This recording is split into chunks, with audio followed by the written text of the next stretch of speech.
Hey everybody, Phil here. I'm gonna look back at a 501k PLO session I played against Patrik Antonius heads out from 2011. So let's get going. I'm gonna review the hands and talk about what I must have been thinking, how I like these plays today. Without further ado, let's dive in.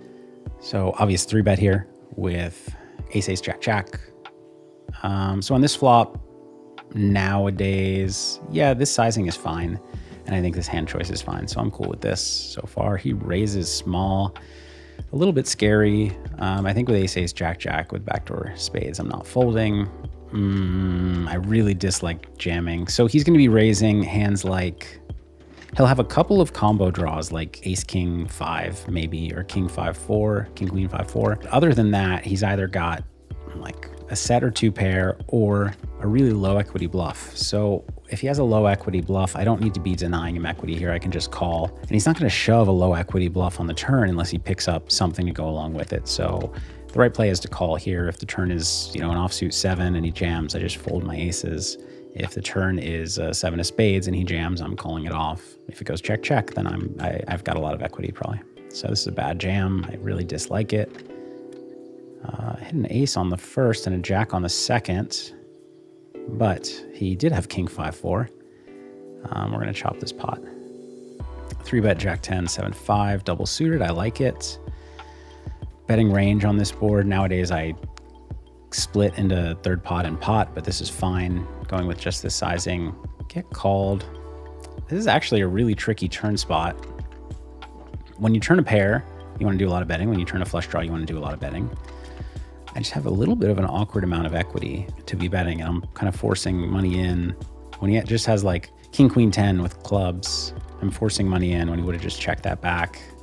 So I'm not really sure here. I think potting's probably got to be okay, which is what I do. Get just called. So he's saying he has a draw of some kind. Most likely, he can obviously have ace 7, ace 9, waiting for a safe river.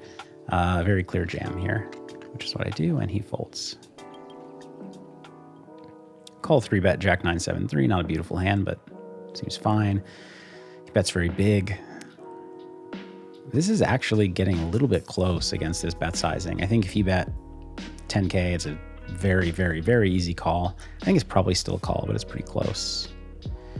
This is awful. This is terrible. Never raise a hand like this. There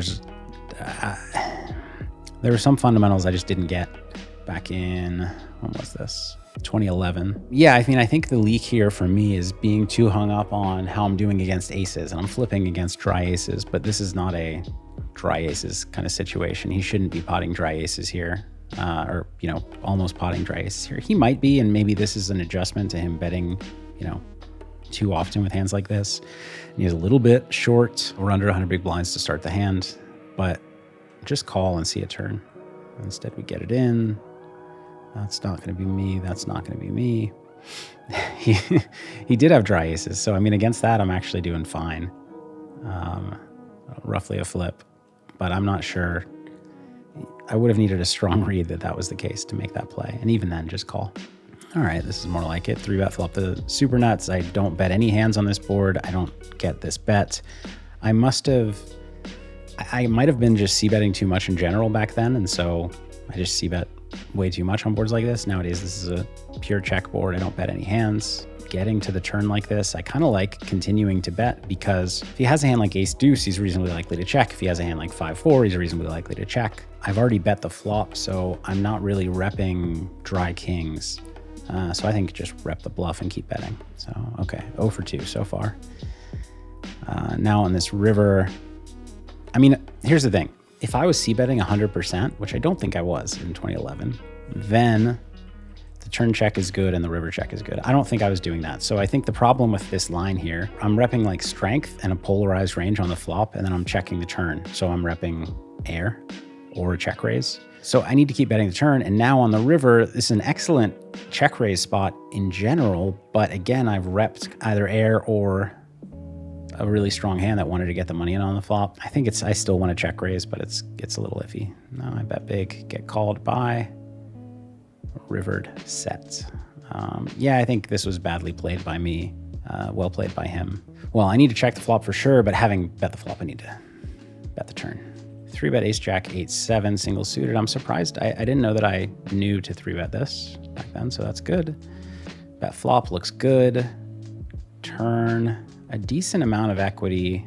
I actually think the play here is just to check call. I think that's what a solver would tell me to do. I'm sure I potted. Yeah. He jams, I call it off. Will I hit? Yes, I will. Once. So we're going to chop this pot. He has a set of 5s. Well played by Patrik. Clear 3-bet, double suited. Queens. Small bet looks good. Check range on this turn. Mostly, yeah. Check call. And no diamonds. Pretty interesting spot. I think he's probably going to slightly underbluff here, so I'm leaning fold, but it wouldn't be a terrible call. Okay, we call. Get shown Jack Deuce 9. He had all of it.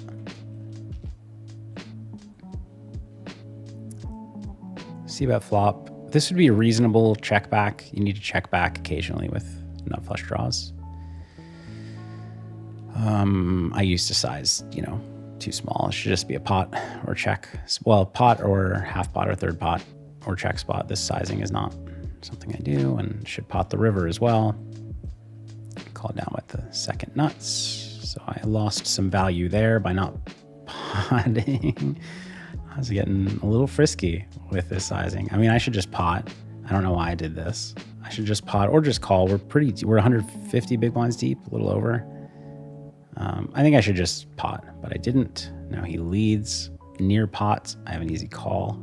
I just ripped it in. This is not as bad as some of these. So the reason this is not as bad is because he's probably not expecting a lot of raises here. And so, well, a couple of things. He might not be expecting a raise. So he might be betting like a middling equity hand, ace, jack, 10, 5, that is now in a really tough spot against this jam. But also he'll bet some combo hands that I actually have beat. And it is going to be tough for me on the turn to navigate this spot, and I can get it in okay on the flop. So I don't mind this play. I still just call today, but this is okay. Get it in. It's probably not going to be us, nor is that.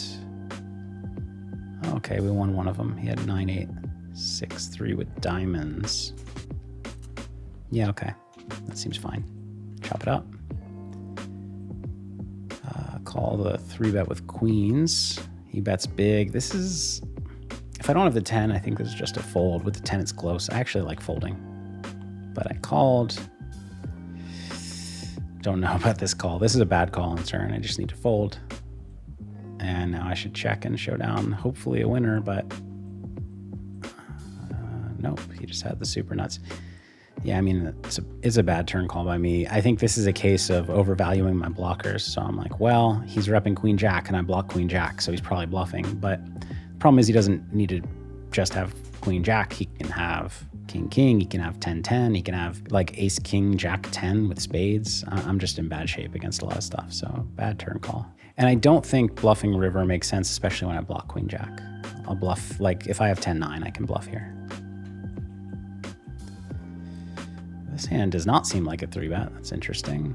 I'm using all different sizings, which is funny. This time I half pot.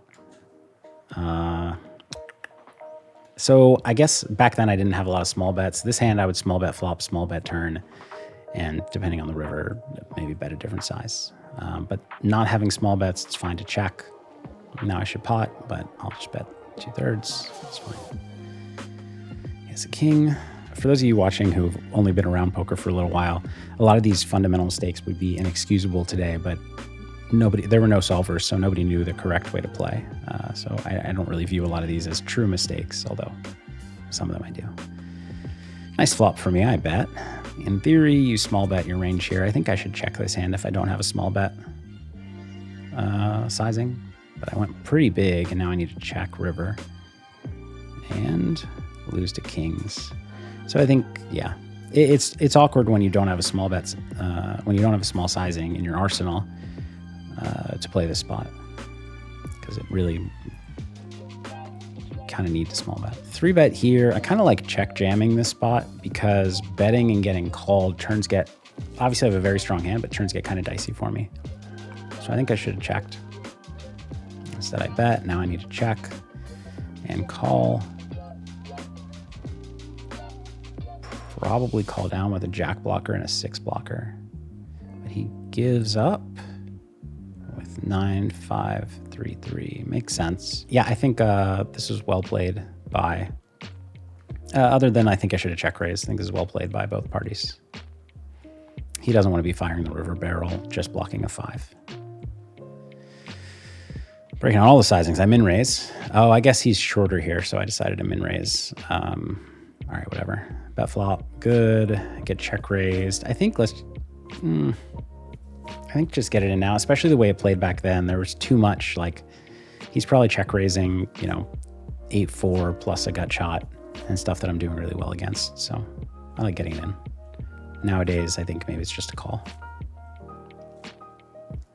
Win against that. His play is okay. I would check call, but it's okay. Oh, I chop against that, excuse me. 3-bet queens, he 4-bets. This is terrible. I just need to fold. Instead, I ripped it in, which is the last thing you should do. Nice flop for me, but it's not looking good now. Okay, let's get half probably. Nope. Get 0%. Bad play by me, pre-flop. Call 3-bet, flop very well. Good enough to raise. Do I want to raise? Probably. It's like a really high equity hand now, but it's going to be a little dicey on turns. I like raising small. What if I just call? Okay. Now I need to call turn, but it's pretty ugly. And check and hope to win against a jack. Hit a wrap on the flop, so we're actually flipping there. 3-bet against a min raise looks good. I should just check my range on 6-6-5, but instead I bet. He's raising, just call. Good. Check, he's betting. I think I should just call. The problem is he's not playing like kings this way. There's no thin value in this spot. So a 6 with a 10 kicker is crushing his semi-bluffing range, especially. I mean, I block 8-8, 10, and 2 spades. So like he's not going to suck out very often. And sometimes when he does, I'll hit an 8. Like he'll hit a straight and I'll hit an 8, for example. So yeah, I'm either drawing near dead or he's just folding a no equity hand or a low equity hand. So I don't really like that. A lot of mistakes in this session, unsurprisingly. 3-bet, C-bet's fine. I mean, good. Check turn with my full range, pretty much. He checks back. Now I have the nuts. I unblock an ace. I mean, I think I should just check. I'm not even sure if I need a betting range on this river. Let's check and go for the check raise. I went for a big bet. I mean, that's weird. I mean, unblocking the ace, he's going to have a lot of 2-pair, but I think in this spot, he's going to bet any straight, including the deuce, so I can get the check raise in. Call with a set of 3s, so it worked out. I'm shocked by this 3-bet.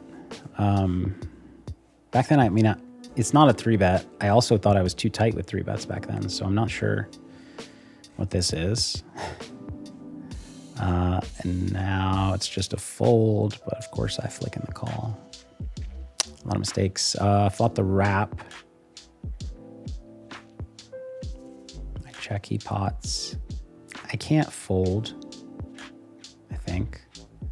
There's not much left, so I don't know. I guess it's a little bit better to call and then hope it checks through on a deuce of diamonds or something, and I get to check fold the river or realize my equity. But not a huge deal. And that one is not going to go my way. I can guarantee it. And neither is that. So we missed the route twice against aces, although our 8s were no good. So that's a big loss for me. 3-bet, nice double pair, easy flop bet. This is good. He's raising. Let's get it in. He has a queen with clubs. We're going to chop this pot. Oh, did he win? Oh, he won both because he hit queen 5 on the first board. So that's pretty ugly. I got it in essentially against a flush draw and lost twice. Open, call the 3-bet, standard thus far. He checks. I mean, it's not the worst bet.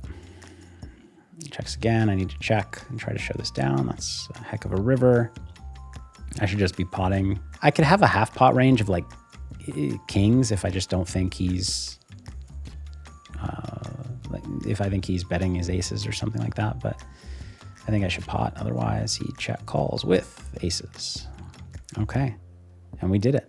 And actually, I don't really hate any of my plays given my kind of understanding at the time. This Jack 7 shove is probably my least favorite, but he was a little bit short, and I was right that he had aces, and maybe there was a reason I was right. It's tough flying blind out there with no solver knowledge. This hand, I would have raised the flop, but otherwise played fine. I think he might need to bluff river with the jack. He's not going to win a showdown too often. And it's nice to block river 2 pair. This was a pretty big mistake.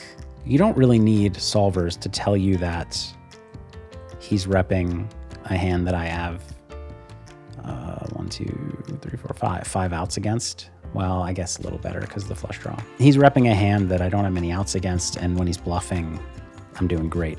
So I don't like this jam. So I ended up losing 80K this session. If you look at my all-in EV, I was actually supposed to win 260K. So almost a 350K swing in all-in EV. But I mean, that happens. That's 3.5 buy-ins. It's really not much at all. Can't really fault Patrik for almost any of his plays there. I think I made more mistakes than him. It's always fun to look back at these. I'm getting nostalgic just seeing the full tilt replayer. Let me know what you think about videos like this. I have more footage to review. I did another one against Patrik Antonius. I really just wanted to test this out with his replayer. Most of my heads up PLO is against Patrik, and then I have some 6-max in some fun games. And then I have a lot of heads up no limit against You're Not in Danger too, for those who were back, around in 2011. Some against Crazy Elior. I have some PLO sessions against Roy Cow, but those are at 5,100, although they play quite big. Let me know what you'd like to see as I go back into the archives and review hands. That's it for today. I look forward to seeing you again. Take care, everybody.